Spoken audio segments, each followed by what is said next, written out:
ईद के मौके पर यूं तो कुर्बानी के बकरे, भैंसे और मेमने महंगे महंगे दामों में मिल रहे हैं। नस्ल और क्वालिटी अच्छी हो तो दाम और भी बढ़िया।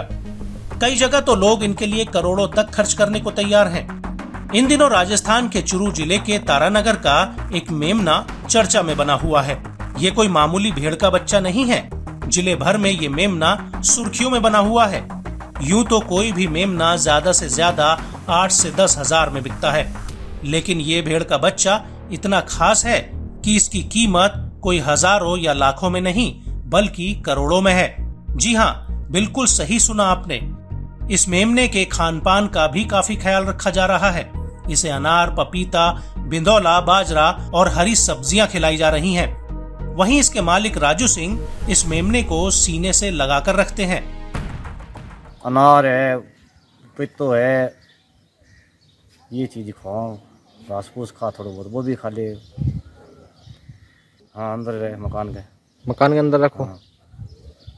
अंदर के रीजन रखो, ये कारण रखो भाई, दुनिया पैका गादा रखे, कोई ठा लीजिएगा और लीजिएगा बंदा। राजू सिंह लगभग 25 साल से चरवाहे का काम कर रहे हैं। उन्हें भी नहीं पता था कि एक दिन एक मेमना उनके माथे की चमकती हुई लकीर बन जाएगा।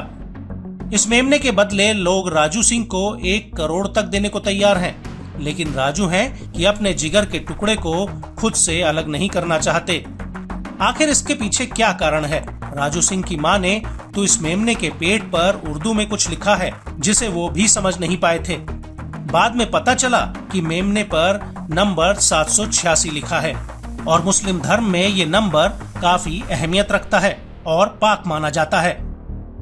फिर मैं मुसलमान ने दिखाया, मुसलमान बोलियो कह भी 786 नंबर है ऊपर। और फिर बाद में मैं सीधी शुरू फोन आया, उन्होंने बताई कि बोलिए भाई मैं 70 लाख रुपये दे दी। फिर बाद में सिक्कर को फोन आया, वो बोलियो 80 लाख दे दी। फिर एक फोन और आया, उन्होंने बताया 1 करोड़ को। इस नायाब भेड़ के बच्चे को राजू सिंह अपनी किस्मत बताते हैं। राजू सिंह का कहना है कि चाहे कोई कितने भी पैसे दे, लेकिन वो इस भेड़ के बच्चे को खुद से कभी अलग नहीं करेंगे और कभी कुर्बान नहीं होने देंगे।